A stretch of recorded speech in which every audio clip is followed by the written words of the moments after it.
Istri kedua sang penguasa, episode 64. Seorang pria berpakaian lengkap dengan jas putihnya kini sedang berjalan ke ruangan di mana pasiennya dirawat. Diikuti di belakangnya beberapa dokter perawat yang satu tim dengannya. Seorang anak perempuan kecil lari menghampirinya, seraya merentangkan kedua tangannya. Mau tidak mau ia menggendong bocah tersebut. "Dokter tampan, JJ punya hadiah untuk dokter," ucapnya dengan penuh riang, seraya menampilkan sederetan giginya yang tidak lagi utuh. Di kedua tangannya telah terlihat lollipop berwarna seperti pelangi. "Ini untuk dokter tampan, karena dokter sudah merawat mama aku hingga sembuh," tuturnya kembali. "Terima kasih, girls." Dokter terima lollipopnya. "Tapi JJ harus janji, makan permennya dikurangi ya." Pinta dokter tampan itu yang tak lain adalah Farel, seraya berjalan masuk ke ruangan luas, di mana ibu anak tersebut dirawat. "Sayang, ayo turun, jangan mengganggu pekerjaan dokter," pinta seorang wanita yang masih terbilang cantik dan muda, sedang terbaring di tempat tidur yang cukup besar. JJ pun meminta diturunkan lalu berlari kecil, berdiri di samping berangkar ibunya. JJ hanya memberikan hadiah untuk dokter tampan mah, karena dia sudah merawat mama sampai sembuh.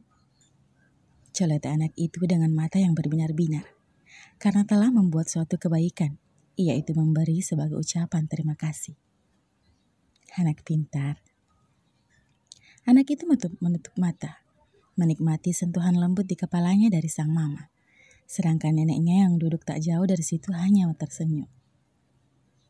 "Maaf ya dokter Farel, kalau JJ selalu merepotkan dokter," pinta Jingga, mama JJ. Farel hanya menanggapinya dengan senyuman tipis tanpa menjawab. Jingga pun mengerti dengan perangai pria itu. Pria yang diam-diam ia kagumi karena ketampanannya dan juga pribadinya yang begitu hangat kepada putrinya.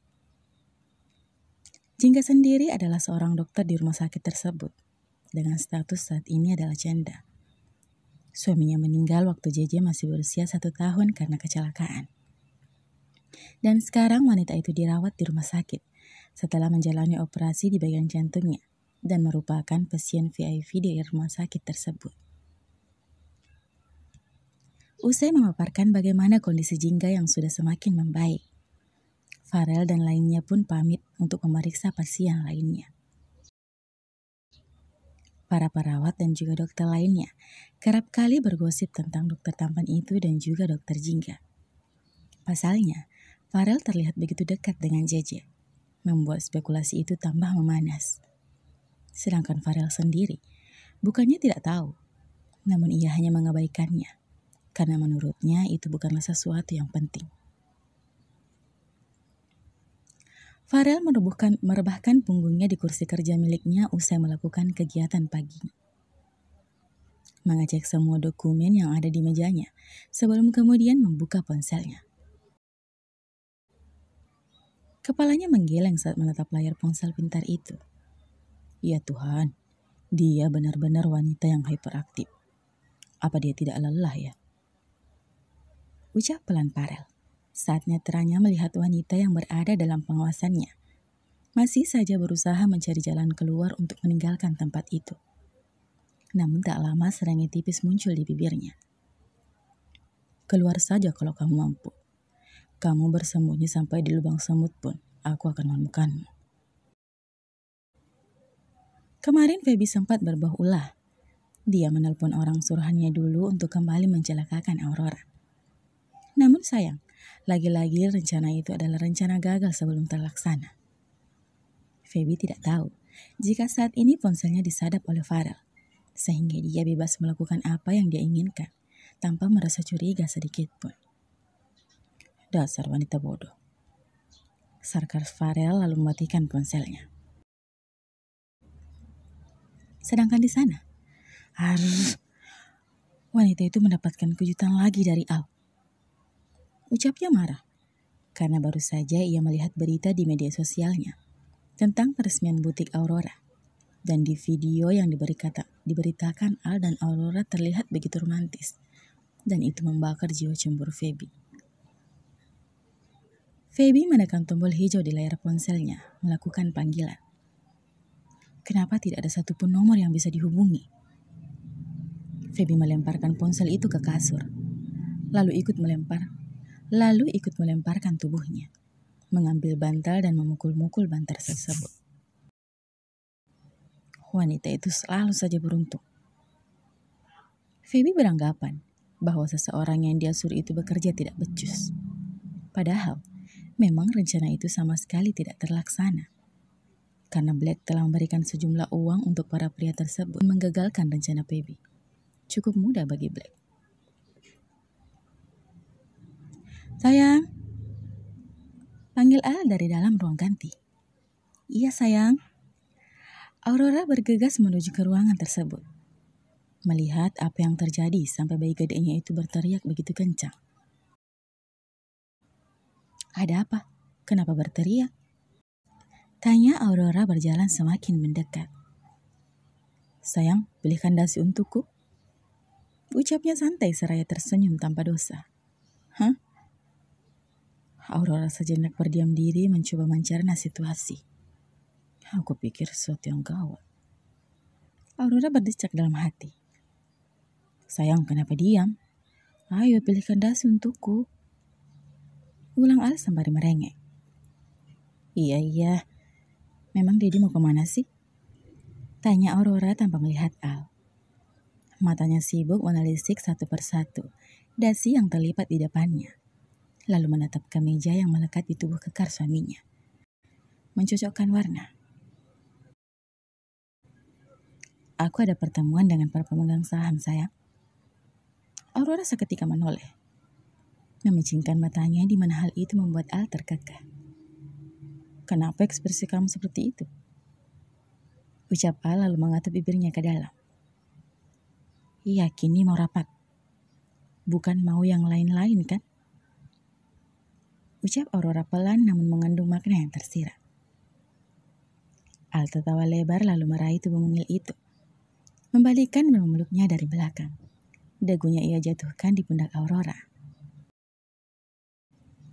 Kenapa pertanyaanmu tadi seolah-olah aku ini akan pergi menemui seorang wanita?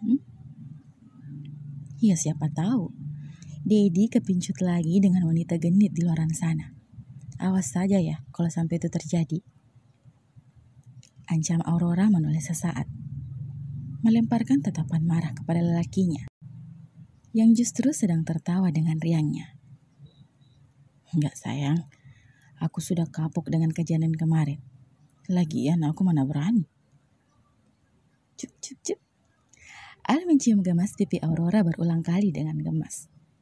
Saking gemasnya, giginya di dalam sana saling bergemelatuk dan terdengar berbunyi.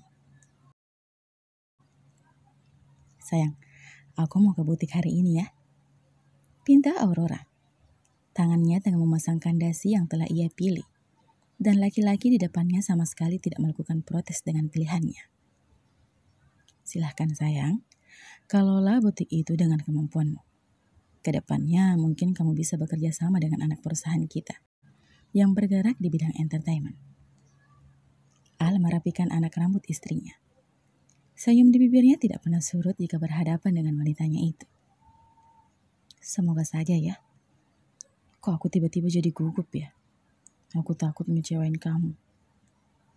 Ucapnya pelan, menundukkan kepalanya. Aurora belum merasa percaya diri untuk melakukan pekerjaan barunya tersebut. Tenang sayang, belajar pelan-pelan. Tangan Al mengelus rambut pirang itu, seolah menyalurkan kekuatan untuk istrinya tersebut. Mami pasti bantuin kamu kok, lihat saja nanti. Tutur Al. Lelaki itu sangat tahu bagaimana perangai Mami Dewi, yang sangat senang ikut campur jika menyangkut tentang fashion, dan menantunya. Bahkan 1001 rencana telah tersusun di otak wanita parubaya itu. Aurora hanya bisa tersenyum tanpa mampu menebak apa yang akan dilakukan mertuanya. Oh iya, aku boleh kan membawa BBR nanti? Iya, boleh sayang.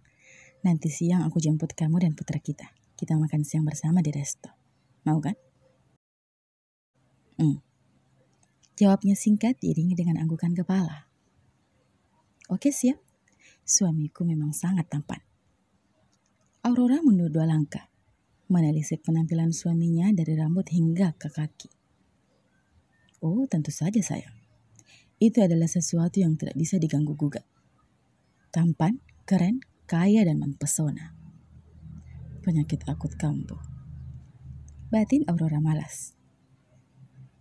Ucapan narsis Al tersebut mendapat sambutan cebekan bibir dari Aurora dengan mata yang memutar malas. Lalu memutar tubuhnya. Berjalan duluan meninggalkan pria yang tadi bercermin melihat penampilannya dengan begitu percaya diri. Kenapa ekspresimu seperti itu? Aku benar kan kalau aku ini pria yang sempurna? Al mengayunkan kaki lebarnya mengejar istrinya. Puji aku dulu sayang. Pekiknya begitu keluar dari ruang ganti itu. Tapi Aurora hanya diam saja. Terus berjalan dan membuang napas kasar. Namun senyuman tipis menyungging di bibirnya. Haduh. Ya, kamu adalah pria yang paling sempurna sayang. Ucapnya malas tanpa menoleh dan masih terus berjalan cepat. Tentu saja, kamu adalah wanita beruntung loh bisa mendapatkan pria sempurna seperti ini. Masih membanggakan dirinya. Memuji dirinya sendiri tanpa sadar, kakinya telah berpijak di ruang bawah. Di meja makan, dan ucapannya tadi membuat Rikolas dan Dewi yang mendengarnya hanya bisa menggelengkan kepala. Anak mumi. Celetuk Rikolas. Itu fotokopi kamu, Pi. Balas Dewi tidak mau kalah. Bersambung. Sampai jumpa di episode selanjutnya ya. Terima kasih.